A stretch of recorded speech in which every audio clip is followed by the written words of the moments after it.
60 লাখ নাম বাদ দেওয়া হয়েছে। তখন প্রধান বিচারপতি বলছেন আপনারা বড্ড দ্রুত মামলা ফাইল করেছেন। আমরা কলকাতা হাইকোর্টের প্রধান বিচারপতির কাছ থেকে জানতে পেরেছি ইতিমধ্যেই 10 লাখ নামের নিষ্পত্তি হয়ে গেছে। তখন মেনকা গুরুস্বামী বলছেন আমরা কোনো অ্যাপিল ফাইল করিনি, যা বুঝতে পারছি এখন জুডিশিয়াল অফিসারদেরও আরও 50 লাখ নামের নিষ্পত্তি করতে হবে। 48 লাখ নাম বিচারাধীন রয়েছে, যারা 2002 সালে ভোটার ছিল, এমনকি লাস্ট নির্বাচনেও তারা ভোট দিয়েছেন। তখন প্রধান বিচারপতি বলছেন যে সেই জন্যই এসআইআর। আমি এইটা একটু আপনার কাছ থেকে জানতে চাইবো, যদি 2002 সালে ভোটার তালিকায় নাম থাকে, শেষ নির্বাচনে ভোট দিয়ে থাকে, তাহলে তাদের নামগুলো কি করে আন্ডার জুডিশিয়াল মানে বিচারাধীনের আওতায় আসে?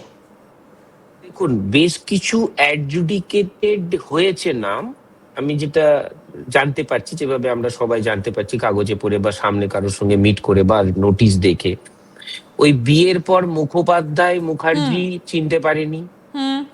2002-এর তার ভোটার লিস্টে নাম ছিল, সে ভোট দিয়েছে, কিন্তু তাদের মানে লেখা রয়েছে নোটিশে যে একই বাবার 5 জন বা 6 জন সন্তান দেখা যাচ্ছে। আইনে একই বাবার যদি 100 জনও সন্তান থাকে, কোনো ইললিগাল অ্যাক্টিভিটি নয় সেটা, কিন্তু বলছে 5 বা 6 জন সন্তান থাকলেই 2002-এ তুমি ভোট দিয়ে থাকলেও এবারে আমি তোমাকে স্ক্রুটনিতে নিয়ে চলে আসলাম।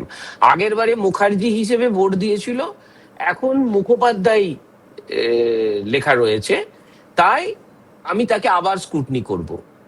এইরকম যে লজিক্যাল ডিসক্রিপেন্সি যে কথাটা বলছে, এই অ্যাকচুয়ালি আমার ভাষায় election commission logical discrepancy is a good term. Discrepancy আছে, সেটা লজিক্যাল ডিসক্রিপেন্সি, সেটাকে ওভারকাম করা যেতে পারে, কিন্তু এই ডিসক্রিপেন্সি গুলো আদৌ ডিসক্রিপেন্সি নয়।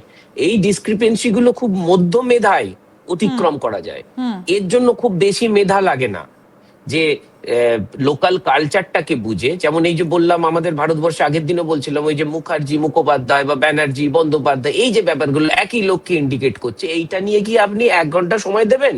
না এটা আপনার নলেজে থাকলে 1 সেকেন্ডে আপনি তো করে দিতে পারবেন। সেই কাজটা জুডিশিয়ারি হয়তো ভালোভাবে করবে, সেই জন্য জুডিশিয়ারির ইনভলভমেন্ট, কিন্তু বাকি জুডিশিয়ারি তাহলে নিজের কাজ কখন করবে, যেটা আপনাকে বললাম, ওই সাবজেক্টটাতে আর ঢুকছি না।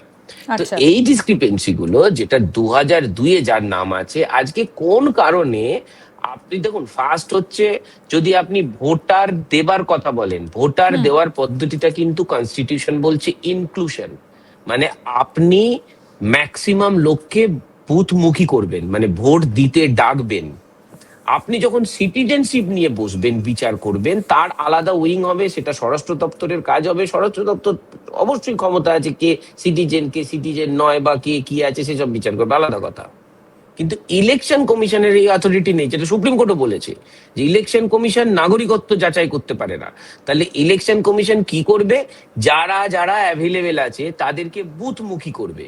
তার জায়গায় কিন্তু এখন ইলেকশন কমিশনের যদি আপনি টোটাল অ্যাক্টিভিটিটা দেখেন, ওদের টোটাল প্রসিডিওরটা দেখেন, টোটাল মতিগতিটা দেখেন, ইলেকশন কমিশন কিন্তু প্রত্যেকটা লোককে ডাউট করছে যে তুমি ভোটার কি ভোটার নয়। আইন জাস্ট উল্টো কথা বলে, ডাউট করার কারণ না থাকলে আমি ভরসা করব ও ভোটার এবং ওকে ভোট দিতে ডাকবো।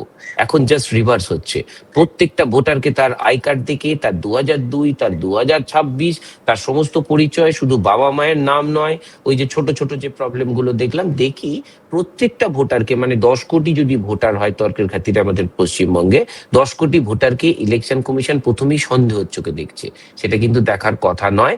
10 কোটি ভোটারকে ভোটার মনে করবে, তারপর যদি কারণ থাকে তখন তাকে বাদ দেবে, আইন এটাই বলে। কিন্তু ইলেকশন কমিশন, যে কারণে বললাম যে ইলেকশন কমিশন একটা চাওয়ার পর আর একটা চাওয়া চাইতে যাচ্ছে, প্রথম কথা যে সময় ইলেকশন কমিশন এত একটা বিরাট কর্মকাণ্ড শুরু করলো, তখন কিন্তু ইলেকশন সামনে চলে আসছে 7 মে, যদি না আমি ডেটটা ভুল বলি, তারপর এই সরকারের কিন্তু আর এক্সিস্টেন্স থাকছে না, এর আর মেয়াদ থাকছে না। সেই কেসে তাহলে যদি আমার হাতে দুটো রাস্তা থাকতে পারে, দেখবেন কি হবে ভবিষ্যতে, আইদার এই সমস্ত নামকে টোটাল কমপ্লিট করে ইলেকশনে আসতে হবে, যেটা আমার মনে হচ্ছে সম্ভব হবে না। তাই যদি হয় তাহলে যে আপনি 10 লাখ কেন 10,000 লোককে বাদ দিয়েও ভোট করতে পারেন না। কারণ 10,000 লোকেরও তার মানে ফান্ডামেন্টাল রাইট। সম্পূর্ণ এই প্রক্রিয়াটা শেষ না হওয়া অবধি ভোট হচ্ছে না, এটা ভোট নিশ্চিত। হচ্ছে না, ভোট না হলেই তখন কি বলার একখানা রাষ্ট্রপতি শাসন, এবং তার জন্য দেখবেন বেশ কিছু জিনিস অলরেডি শুরু হয়েছে বা হবে।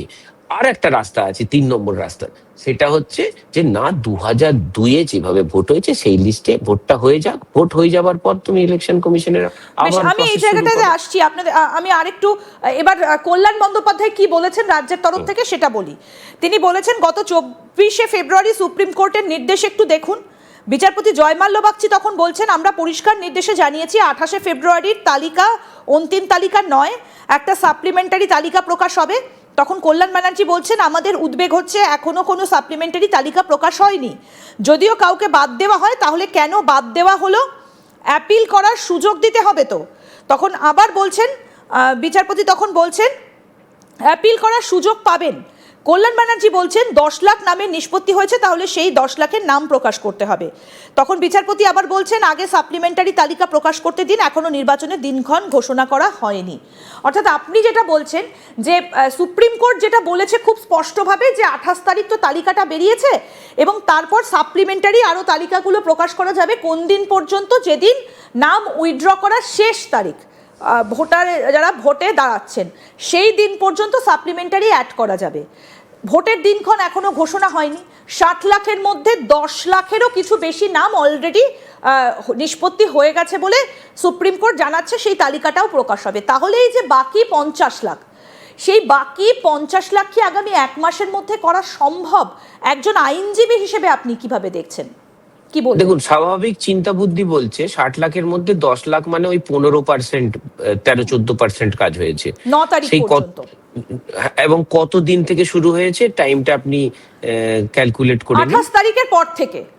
28 থেকে 9, তার মানে আপনার 11 দিন। 11 দিনে হয়েছে আপনার 13% বা 14%। 28 থেকে 9 দিনে হয়েছে, 9 দিনে হয়েছে, ফেব্রুয়ারি মাস 28 দিনে 13%, 9 দিনে 13% বা 15%ই ধরুন।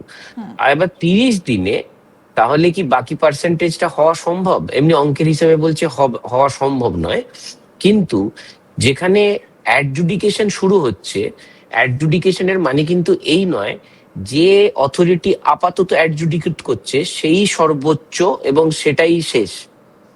এই অ্যাডজুডিকেশনের পর ঠিক হচ্ছে না ভুল হচ্ছে তার অ্যাপিল করার বা তার নেক্সট অ্যাপিল, একটু ভাষাটা মানে আমার আবার নেক্সট আবেদন করা আর কি, তার প্রসেসটা তাকে দিতেই হবে।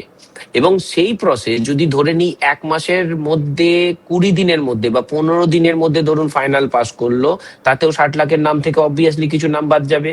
তাহলে তাদের নেক্সট আবেদন করার সময় দিতে হবে, এবং নেক্সট আবেদনের পরে তার পরের আবেদন, এবং তাদের হাইকোর্টে রিট ফাইল